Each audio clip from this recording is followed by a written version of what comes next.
Australian యూనివర్సిటీస్‌లో చదువుతున్నప్పుడు వచ్చే ఒకే ఒక బెనిఫిట్ ఏంటి అనంటే, ఇక్కడ ఈవెంట్స్ జరుగుతున్నప్పుడు ఇచ్చే గుడ్డీస్ అన్నట్టు.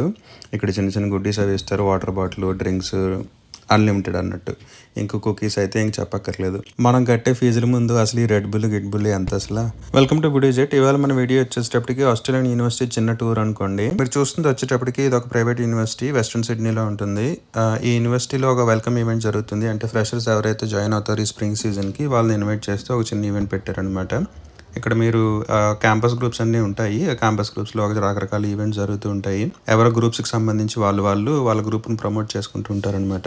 ఇక్కడ స్టూడెంట్ గ్రూప్స్ చాలా ఎక్కువ ఉన్నాయి. ఆల్మోస్ట్ ఒక 20+ గ్రూప్స్ ఉన్నాయి. యూనివర్సిటీ అంతా కూడా రెడ్ థీమ్‌లో ఉంటుంది. సో అందుకని మీరు అందరూ రెడ్ కలర్ డ్రెస్సులు, రెడ్ కలర్ దాంట్లో ఉంటుంది. ఇలాంటి ఈవెంట్స్‌లో మనం ముఖ్యంగా గమనించాల్సిన గ్రూప్స్ ఏంటి అంటే స్టడీ గ్రూప్స్, మనకి సీనియర్స్ కానీ మెంటర్స్ కానీ మెంటరింగ్ ఇచ్చే గ్రూప్స్ ఉంటాయి. అట్లాగే స్పోర్ట్స్ గ్రూప్స్ కూడా ఉంటాయి. కెరీర్ గైడెన్స్ గ్రూప్స్ కూడా ఉంటాయి. అలాంటి గ్రూప్స్ కోసం మనం చాలా ఇంట్రెస్ట్‌గా వెతుక్కుంటూ ఉండాలి. అక్కడక్కడ కంట్రీ రిలేటెడ్ గ్రూప్స్ కూడా ఉంటాయి.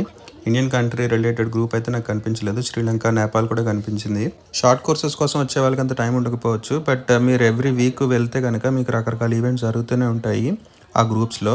కంపల్సరీ మీరు యూనివర్సిటీ జాయిన్ అయినప్పుడు అక్కడ కొన్ని వాకింగ్ టూర్స్ కానీ, యూని టూర్స్ కానీ జరుగుతూ ఉంటాయి. ఆ టూర్స్లో మాత్రం కంపల్సరీ పార్టిసిపేట్ చేయాలి. ఎందుకంటే మీకు కాలేజ్లో ఏ డిపార్ట్మెంట్ ఎక్కడుంది, ఏ బ్లాక్ ఎక్కడుందో తెలియాలంటే కంపల్సరీ ఆ వాకింగ్ టూర్స్కి వెళ్ళాల్సిందే. నేను కూడా అలాంటి ఒక వాకింగ్ టూర్కి వెళ్ళాను. అక్కడ మీకు చాలా మంది ఇంటర్నేషనల్ స్టూడెంట్స్ కనిపిస్తూ ఉంటారు. వాళ్ళ భాషలు మాట్లాడుతుంటారు. బట్ అందరూ కామన్గా ఇంగ్లీష్ మాట్లాడుతూ ఉంటారు. మీకు ఎక్కువగా ఇక్కడ యూరోపియన్స్, ఇండియన్స్ ఎక్కువగా ఉన్నారు. ఆస్ట్రేలియన్ యూనివర్సిటీస్లో ముఖ్యంగా చూసుకోవాల్సింది కోర్స్ రిజిస్ట్రేషన్, టైం టేబుల్. ఆ time table and course registration సరిగ్గా లేకపోతే మన క్లాసెస్ ఎప్పుడు జరుగుతున్నాయో కూడా తెలియదు. అంతే ముఖ్యంగా మీరు చూసుకోవాల్సింది లైబ్రరీ టైమింగ్స్, యాక్సెస్ కూడా. లైబ్రరీ టూర్ చేయడం కూడా మర్చిపోకండి. Thank you for supporting. Thank you for subscribing. Please to keep supporting. Thank you.